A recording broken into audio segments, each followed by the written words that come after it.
Why are counselors, coaches, and therapists always talking about the inner child?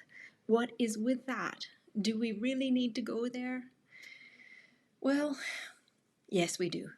And I'm going to give you 5 reasons why. But I could summarize all of them by saying one word, and that word is control. Now, if you are a critical thinker, you appreciate having control. Having control of yourself, of your future, of your plans, of your dreams, of everything that you want to have done. Okay, control is lovely. If we could have control over things. Of course, we don't have as much control as we want, but that's another topic. Now, the 5 reasons why we go towards the inner child and the things that we control with that. Okay, number 1, our emotions, especially emotions around fear, rejection, and abandonment, usually come from this part of us. Okay, this inner child part, and that's something that I'll explain in another video, all of what that means and how do we connect with that and what do we do about it.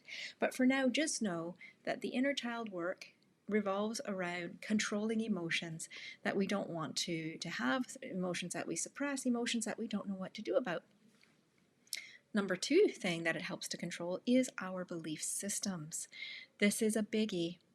And it's because we gain most of our knowledge about the world and about ourselves, how to be, how we feel, what we believe about everything when we're very little. Basically, they say that by the time we're age 7, we've already formed a tremendous amount of beliefs about how to be in this world and who we are and what that all means.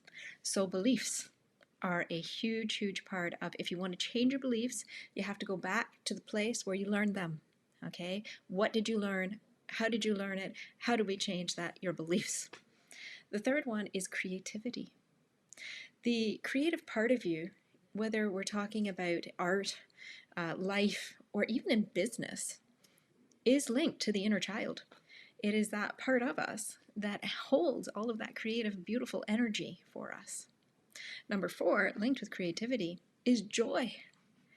When you look at somebody who's older and yet they have this joie de vivre and they're young at heart, they never seem to completely grow up, but they're responsible, but they've got this glow about them. Do you know what I'm talking about? They are in touch with that aspect of themselves that is the inner child, that holds the joy, that holds the creativity. Yes, they may also hold some beliefs and some emotions that we want to learn to get control of and see what's underneath there too. They're not perfect. Our inner children are not perfect, neither are we, right?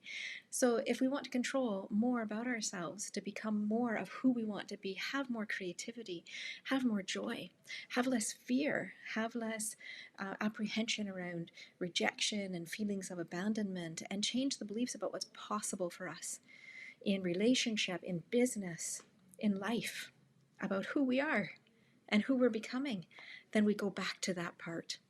Which leads me to the 5th thing, to be a whole person. People are always talking about being a whole person, and nobody really knows what that means apart from all these parts of us that are inside of us, integrating them instead of rejecting them or pretending that they're not there or not addressing them at all. To be a whole, balanced person, right, with emotional intelligence, with the creativity, with the joy, with the wholeness of what you want to feel. That is why we talk about the inner child work. If you're more curious about this, then stay tuned, because there'll be another video coming in the future more about that inner child and the importance of the inner child. That doesn't mean that we go back and blame your parents for everything that ever happened to you, or that we treat you like a small child. It's nothing like that. It's actually one of the most liberating, empowering things that you could ever do. My name is Dr. Blythe Holly Cleverly. I would be honored to help you on your journey. If this resonates with you, feel free to send me an email anytime. info@drcleverly.com. And as always, I'm wishing you the very best.